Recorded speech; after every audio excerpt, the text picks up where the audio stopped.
नमो भगवते वासुदेवाय।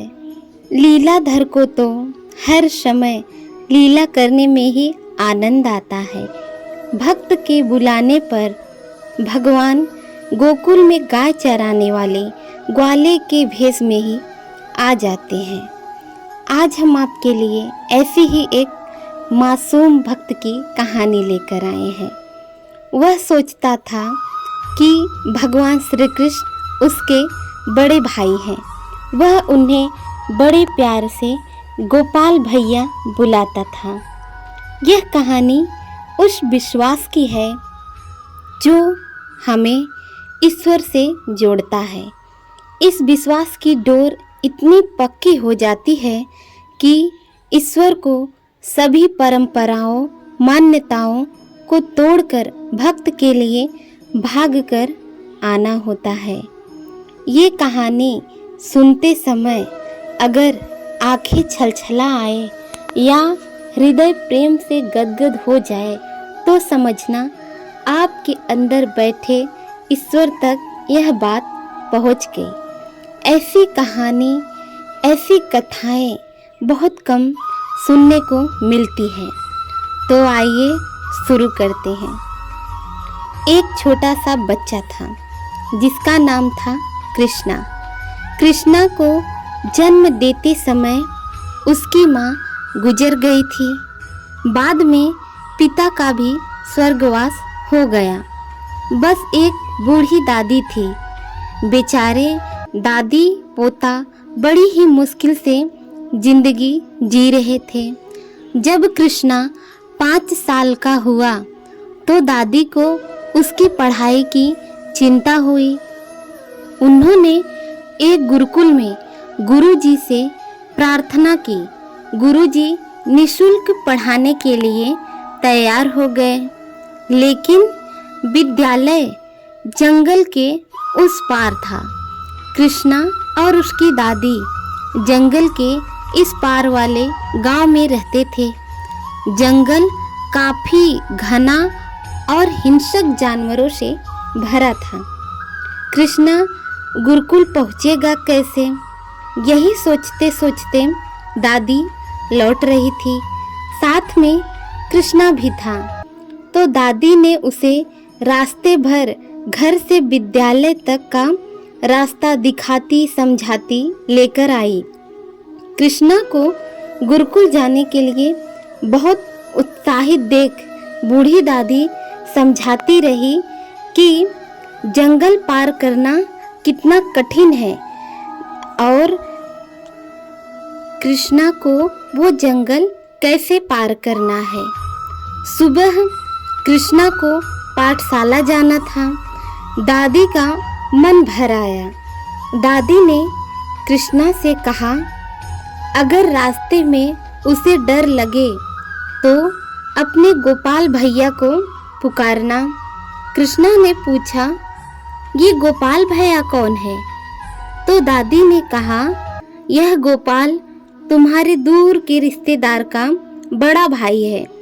वह उसी जंगल में गाय चराता है। सहायता के लिए बुलाने पर तुरंत आ जाता है। कृष्णा खुश हो गया कि उसका कोई रिश्ते का भाई भी है जो सहायता को आ जाएगा। कृष्णा जंगल में दादी के बताए रास्ते पर बढ़ने लगा, पर वह अकेला था। उसे डर भी लगने लगा। डर में उसने पुकार लिया, गोपाल भैया तुम कहाँ हो? मेरे सामने आ जाओ, मुझे डर लग रहा है। लेकिन जंगल में उसकी अपनी ही आवाज़ गूंज गई। 5 साल का छोटा बालक कृष्णा डरता सहमता अपने रास्ते पर बढ़ता रहा। आगे जाकर जंगल और भी ज़्यादा घना हो गया। कृष्णा ने फिर पुकारा, गोपाल भैया तुम कहाँ हो? मुझे डर लग रहा है, आ जाओ। दादी ने तो कहा था तुम पुकारते ही चले आओगे। नन्हे से बालक कृष्णा की आवाज़ में जो विश्वास था, भगवान उसकी उपेक्षा नहीं कर पाए और तत्काल चले आए। कृष्णा को अपने कानों में मुरली की मधुर धुन सुनाई देने लगी। सहसा कृष्णा ने देखा जो जंगल अभी तक डरावना लग रहा था अब मनोरम हो गया है। जंगली जानवरों की आवाजें बंद हो गई। उनकी जगह गाय को रंभाने और बछड़ों के किलकने की आवाजें आने लगी। बालक कृष्णा ने देखा दूर से एक 14-15 साल का किशोर बांसुरी बजाते हुए उसकी ओर चला आ रहा है। बालक कृष्णा बिना कुछ कहे समझ गया कि यह उसके गोपाल भैया है। आनंद कंद भगवान अपने गोपाल स्वरूप में लीला के लिए एक बार फिर से उपस्थित थे, क्योंकि ये बालक कृष्णा के विश्वास की पुकार थी। उसकी दादी की कृष्ण भक्ति की परीक्षा थी।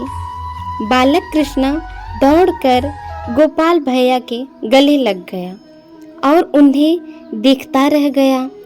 माथे पर मोर मुकुट, पीले रंग की धोती, कंधे पर कंबली और हाथों में हरे घास की मधुर बांसुरी, सभी भुवनों में प्रकाशित वो दिव्य स्वरूप बालक श्री कृष्णा की भोली पुकार पर सम्मुख आ गए थे। कृष्णा ने अधिकार पूर्वक गोपाल भैया से कहा कि वो उसे जंगल पार करा दे, क्योंकि उसे डर लग रहा है। श्री कृष्ण हंसे। उनकी हंसी से पूरा जंगल जैसे किसी अलौकिक रोशनी से जगमगा उठा।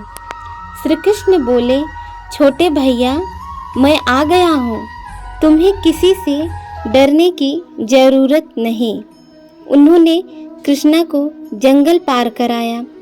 कृष्णा ने कहा, आप मेरे बड़े भैया हैं। छोटे भाई की सहायता को शाम को भी आ जाना, बिना पुकारे। आप मुझसे प्रेम करते हो तो जरूर आओगे।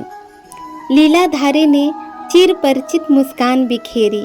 उनके मुस्कुराने से जंगल में मंगल हो गया।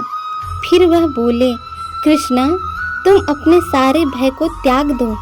आज से मैं सदैव तुम्हारे साथ हूँ। कृष्णा खुशी खुशी विद्यालय चला गया। दिन भर पढ़ाई की। लौटकर देखा तो जंगल के मुहाने पर गोपाल भैया खड़े थे।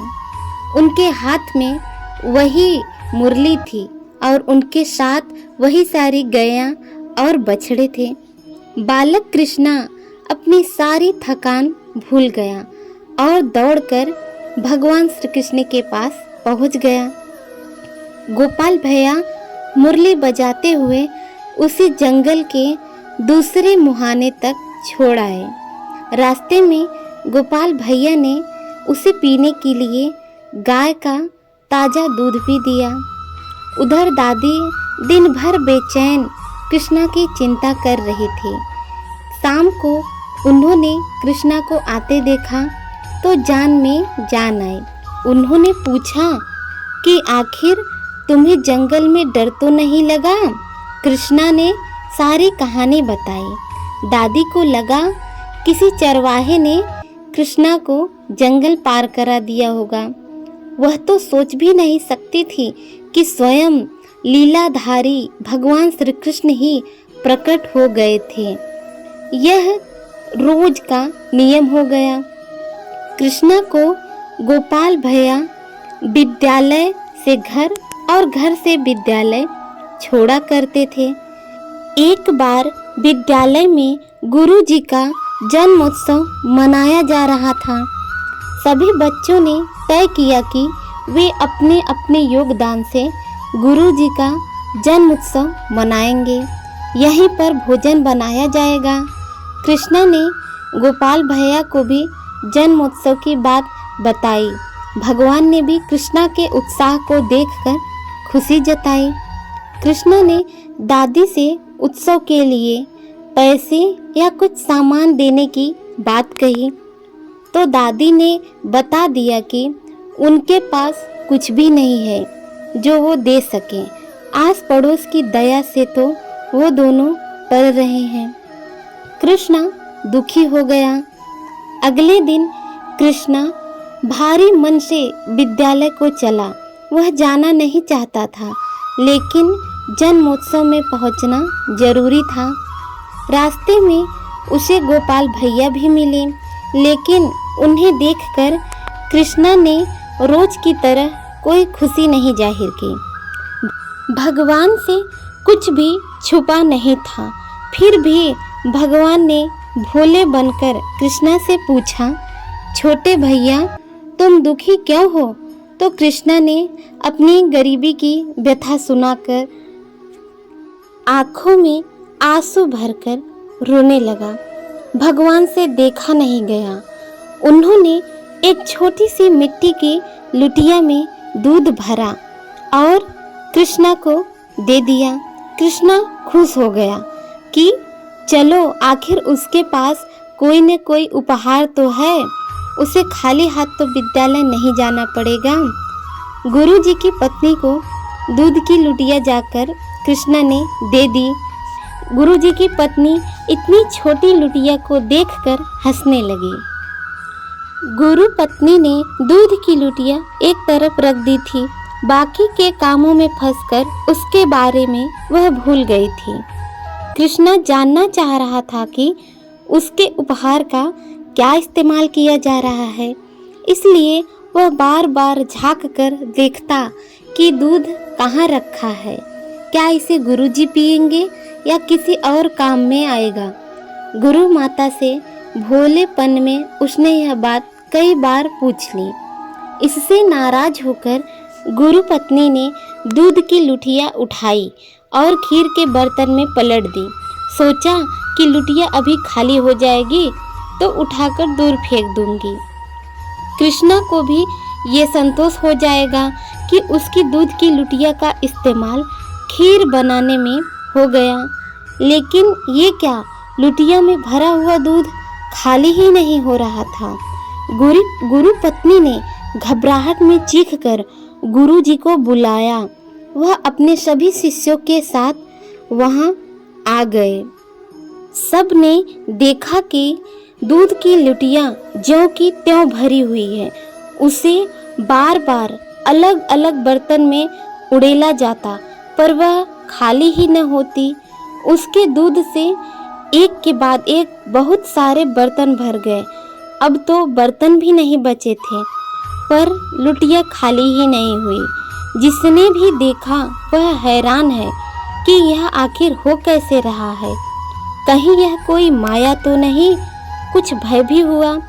गुरुजी ने कृष्णा से इसके बारे में पूछा तो कृष्णा ने गोपाल भैया की सारी कहानी विस्तार से कह सुनाई। गुरुजी ज्ञानी पुरुष थे। वह तुरंत समझ गए कि ये लीलाधारी की लीला है। उन्होंने तुरंत कृष्णा के चरण पकड़ लिए और भगवान के दर्शन की इच्छा जाहिर की। बालक कृष्णा ने संध्या काल में लौटते समय गोपाल भैया से अनुरोध किया कि वह गुरुजी और बाकी शिष्यों को भी दर्शन दें, लेकिन भगवान ने उन्हें इस स्वरूप में दर्शन देने से इनकार कर दिया और दूर से ज्योति रूप में दर्शन दिए, जिससे कृष्णा के सभी साथियों सहित गुरुजी का भी जीवन धन्य हो गया। यह कथा भक्ति और आस्था की ऐसी सुंदर कथा है जिसे हम सभी बचपन में सुनते पढ़ते बड़े हुए हैं। ओम नमो भगवते वासुदेवाय।